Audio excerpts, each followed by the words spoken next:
بسم الله الرحمن الرحيم. احنا سجلنا 3 محاضرات قبل كده. المحاضرة الأولى اللي هي بتاعت الأنيميا والبلاد والبلازما روتين، والمحاضرة الثانية كانت عن النيرف والمصل وعن الماسكولونيرفال والجنكشن نيورو ماسكولار جنكشن، والمحاضرة الثالثة كانت على الكارديوفاسكولار ديزيز. النهارده هنتكلم على المحاضرة الرابعة إن شاء الله على الريسبيراتوري سيستم. الريسبيراتوري سيستم هنلاقيها في صفحة 37 أو الريسبيريشن. بنقول الريسبيراتوري باسج كلنا خدناها في الاناتومي قبل كده، تبدأ من نوز اور ماوس، وبعدين الفارنكس واللارنكس والاسوشيتد ستراكشر والتراكية والرايت ليفت مين برونكاي والبرونكاي والبرونكيول واللنج الفيولاي. طيب الفانكشن اوف ذا ريسبيريشن بيعمل ايه؟ بيسبلاي الاكسجين وريموف كربون دايوكسيد. خلاص، دي ايه الوظيفه الريسبيراتوري. في وظائف نون ريسبيراتوري، هي هنا كاتبين لكم في الاول ريجوليشن اوف بي اتش، هي ريجوليشن اوف اسيد بيز بالانس اللي هي نون ريسبيراتوري، اللي هو لو في حموضه زايده الانسان بيتنفس كتير يطلع ثاني اكسيد الكربون، حمض خفيف يقلل الاحماض. لو في قلويه ثاني اكسيد الكربون بيقعد يقوم يصلح الايه القلويه. ولو اكسكريشن اوف سم انستيك دراج. والنون ريسبيراتوري زي قلنا ريجوليشن بتاعت الاسيد بيز او البي اتش، ديفنس اجينست باثوجين عن طريق الميوكاس والسيليا اللي موجوده في الجهاز التنفسي بتطرد الميكروبات، والووتر والهيت لوس بيطلع بخار الميه والحراره. ولما ساعه الانسبيريشن بيبقى بيزيد حجم الثوركس، يقوم لما يزيد الحجم يقل الضغط، يبقى الضغط جوه الثوركس بيبقى قليل، يقوم الفينس ريتيرن للهارت اللي جوه الثوركس بيبقى سهل. يبقى الفينس ريتيرن يجي من بره الثوركس بضغط عالي الى جوه الثوركس بضغط منخفض. enhancing vocalization او speaking عن طريق الحنجره، عن طريق الحنجره. طيب بنيجي بعد كده بنقول الميكانيزم اوف ريسبيريشن. سيبوكم الاولاني ونلاقي بعد كده ريسبيراتوري سايكل consists of inspiration and expiratory phase. خلاص، with a pause in between.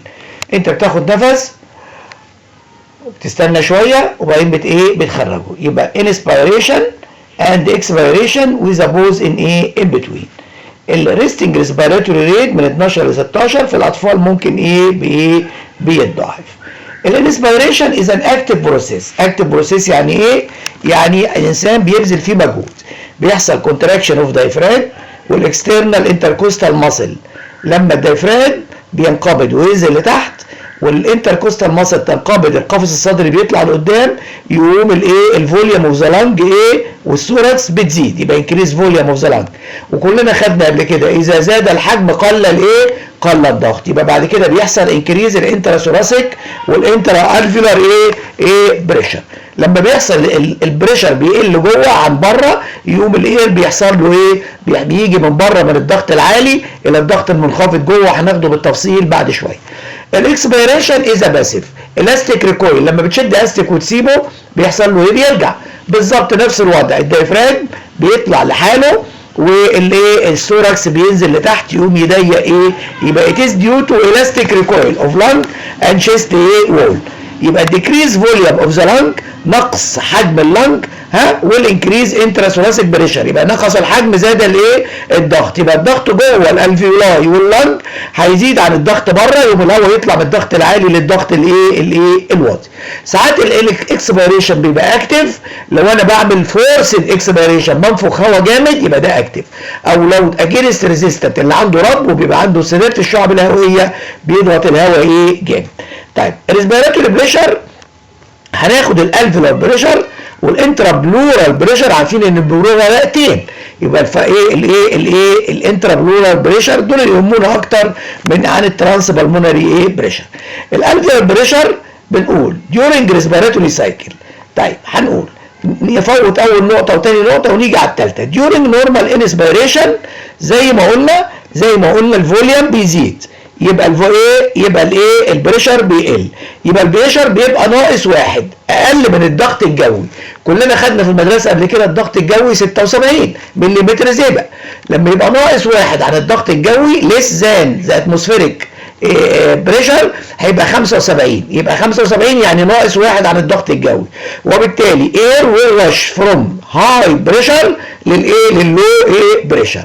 طيب اثناء الاكسبيريشن الفوليوم اوف ذا ثوركس ديكريز، بيقل، يبقى البريشر بيزيد، بيبقى زائد 1. زائد 1 عن عن الضغط الجوي، يبقى 77 والضغط الجوي 76. يبقى الاير ويل رش فروم انسايد ذا لانج تو ذا اوتسايد ديو تو ريكويل اوف ذا اللانج بترجع تاني لحجمها الطبيعي. طيب في نهايه الانسبيريشن والاكسبيريشن بيبقى الضغط زيرو، زيرو. طيب الانترا بلورال بريشر نحفظها كده كقاعده عامه ان هو نيجاتيف، النيجاتيفيتي بتاعته بتتغير بين الاكسبيريشن والانسبيريشن بقيم مختلفه، مش هنحفظها لان ما بنحفظش الارقام. يبقى نحفظ دايما ان هو الانترا بلورال بريشر از نيجاتيف. في اخر الصفحه هنلاقي بيقول لك السيجنيفيكانس اوف انترا بلورال بريشر، ايه قيمه وفايده الانترا بلورال بريشر از نيجاتيف.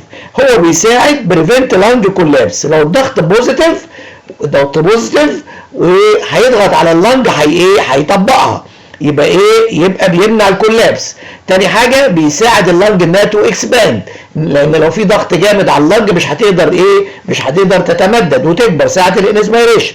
خلاص ماشي. طيب وهو هيلب ريسبيراتوري موفمنت، بيهلب ريسبيراتوري موفمنت، وبيهلب الفينس والليمفاتيك ريتيرن زي ما قلنا، بيجي من ضغط اعلى لضغط اوطى. هنيجي بعد كده هنلاقي عنوان بيقول لك النيموثوركس. النيموثوركس يعني هواء جوه البلورة.